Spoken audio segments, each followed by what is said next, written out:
अब देवभूमि यूं ही नहीं कहा जाता, केवल सौंदर्य के नहीं, सुंदरता के लिए नहीं। जो बहुत सारी जगहों को देवभूमि इसलिए कहा जाता है क्योंकि बहुत सुंदर जगहें होती हैं, लेकिन यहाँ देवों का वास रहा। यहीं गंगोत्री, यहीं यमुनोत्री, यहीं मोक्ष, यहीं जीवन, सब कुछ है। पर क्या सचमुच में आप लोगों को इतने सारे, क्योंकि हम सब ने देखा कि किस तरीके से संतों ने सालों सालों का उपवास किया और एक लड़ाई लड़ी गंगा जी की स्वच्छता के लिए, क्या आप सबको बदलाव नजर आता है? स्वामी जी, आपसे शुरू। मुझे लगता है कि पिछले 7 सालों में बहुत बदलाव आया है। सबसे बड़ा बदलाव आया है जो लोगों के चिंतन में अवेयरनेस आई है, और साथ ही साथ अब तो बच्चे भी कहने लगे, मामा ऐसा मत करो, कचरा मत डालो, यहाँ मत डालो, वहाँ मत डालो।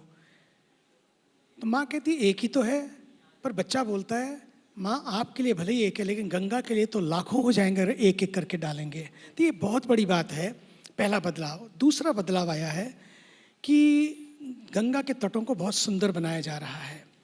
तीसरा बदलाव आया है जहाँ पर शौचालय नहीं थे, साथ में जहाँ मैं देखता हूँ कि शमशान घाट भी थे, वो भी उसी तरह से उजड़े हुए थे। लेकिन इन सब चीज़ों में बहुत बड़ा बदलाव आया। लेकिन साथ साथ गंगा की निर्मलता, जब मैं परमार्थ निकेतन ऋषिकेश में गंगा के पावन तट पर देखता हूँ तो देखते ही बनता है, और वही दृश्य वो दिखता है जब, तो लगता है कि पूरी गंगोत्री से लेकर आगे तक यही दृश्य बनता चला जा रहा है और बनता रहे। इसके लिए मुझे लगता है कि सबसे पहला काम है, सरकार ने अपने प्रयास किए हैं, लेकिन हम सबको भी अपने प्रयास जारी रखने चाहिए। कई बार सरकार को लोग टोकते हैं कि ये नहीं किया, ये नहीं किया, वो नहीं किया, लेकिन सरकार से भी ज़्यादा मुझे लगता है लोगों को खुद को रोकना चाहिए, और दूसरी बात खुद को झोंकना चाहिए, क्योंकि ये सरकारी प्रयास नहीं हो सकते, ये सबके लिए हैं और सबको जुड़ना चाहिए। और गंगा जी तो सबके लिए है, चाहे वो श्यामलाल का खेत हो या सलीम मोहम्मद का या साइमन का हो या सोहन सिंह का। गंगा ने कभी कोई भेदभाव नहीं किया। गंगा ने सबके खेतों को भी सींचा और गंगा जी ने सबके दिलों को भी सींचा।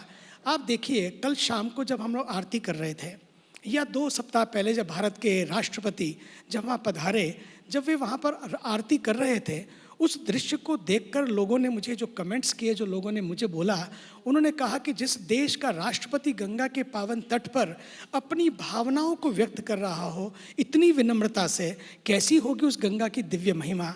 ये गंगा दिव्य भी है, भव्य भी है, लेकिन मुझे लगता है कि अब इस दिव्यता और भव्यता के संगम को बनाए रखने के लिए केवल कुछ लोगों की नहीं, कुछ सरकारों की नहीं, बल्कि सबकी भूमिका है। उसके लिए अंतिम बात, मैंने देखा है पूरे विश्व में जहाँ भी मैं जाता हूँ, शाम ढलती है, सूरज छुपने को होता है, चांद उगने को होता है, और किसी भी कहीं किसी देश में मैंने देखा ओम जय मिसिसिपी मैया कहीं नहीं होता है। केवल भारत में नदियों के तट पर, गंगा के तट पर ये दृश्य बना रहे, सदा बना रहे। इसके लिए हम सबको गंगा जी को प्रदूषण से मुक्त रखना होगा, सिंगल यूज़ प्लास्टिक को बंद करना होगा, गंगा के कॉरिडोर्स को ग्रीन कॉरिडोर्स के रूप में, हरित कॉरिडोर्स के रूप में हमें सजाए रखना होगा।